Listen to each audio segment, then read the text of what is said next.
Hi gents and gals, how we doing? Just a quick one.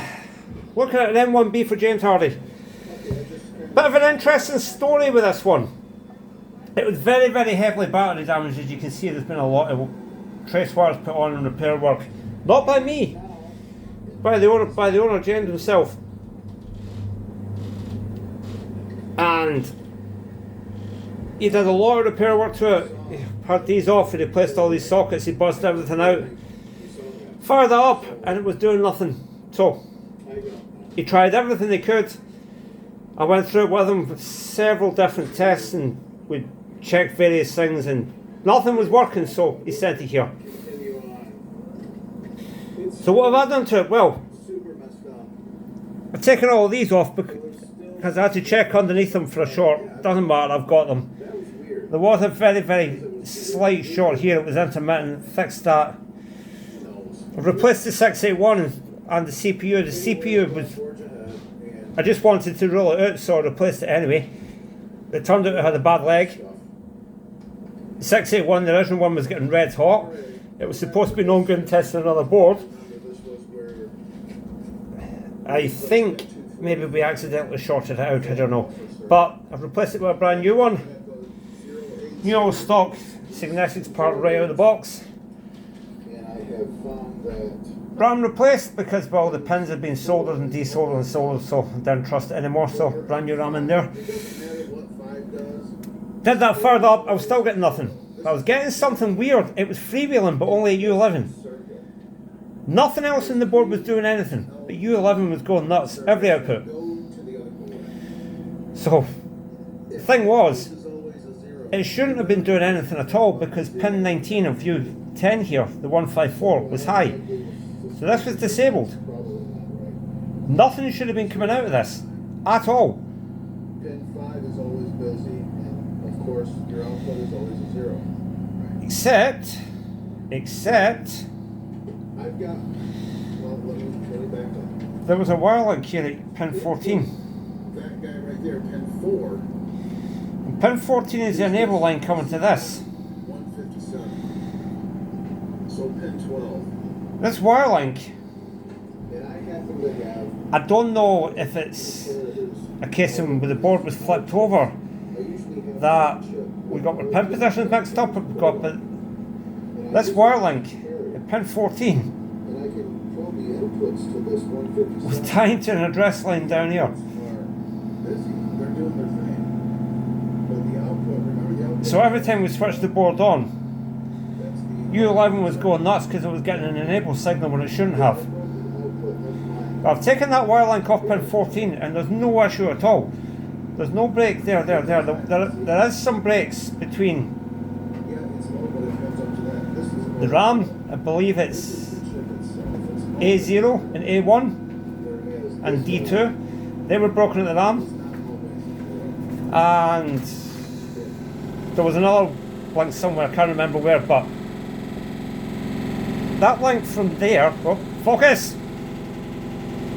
That link from pin 14 over here to the gal was a wiring mistake.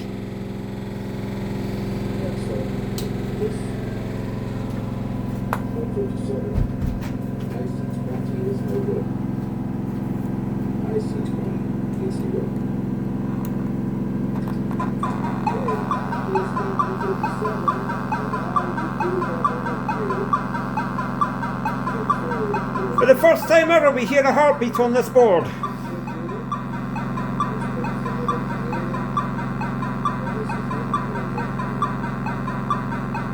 Actually, almost this 681 actually almost gets the pattern right as well. To this day, no board I've ever tested my test run in has got this pattern right. It's meant to be an alternating pattern, but I don't think I get the registers quite right in my program. This one almost gets it. With some boards we tested, they just all flash on and off. Some boards it's kind of bucket brigades, some of them don't light at all. This one almost got it right.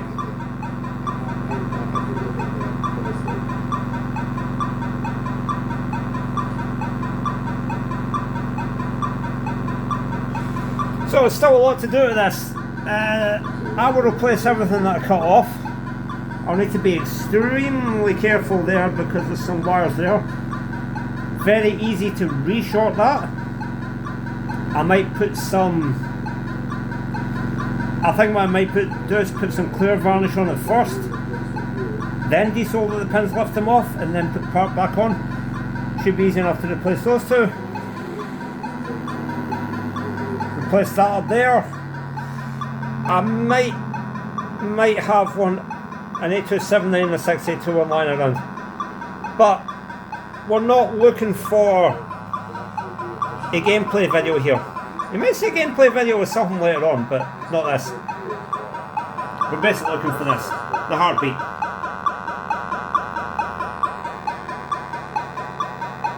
If it can do that, it means it can properly access this.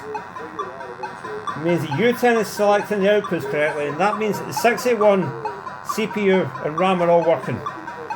But the 681 is controlling these, the CPU is running the program, and the delay values are getting contained in the RAM. So, yeah, and I'm watching a YouTube video while I'm making a YouTube video, so don't copyright strike me. But that's it for this one. We're getting a variety of selecting ones and zeros. I probably won't do an update video on this. I will show the owner, Mr. Hardy, update videos as I go along. Let's say that because I cut these, I need to replace these. I cut these off. But hopefully I'll be playing with more stuff soon. Oh, and before I go, huge thanks to Cherry Warrior for that. I was working on something for himself and his friend, and I actually complained that I was getting a splitting headache with soldering all the time. Well, solder's not the best of stuff for you. So, he funded a fume extractor. Thanks for that. It's been a godsend already. And I'll see you guys again soon.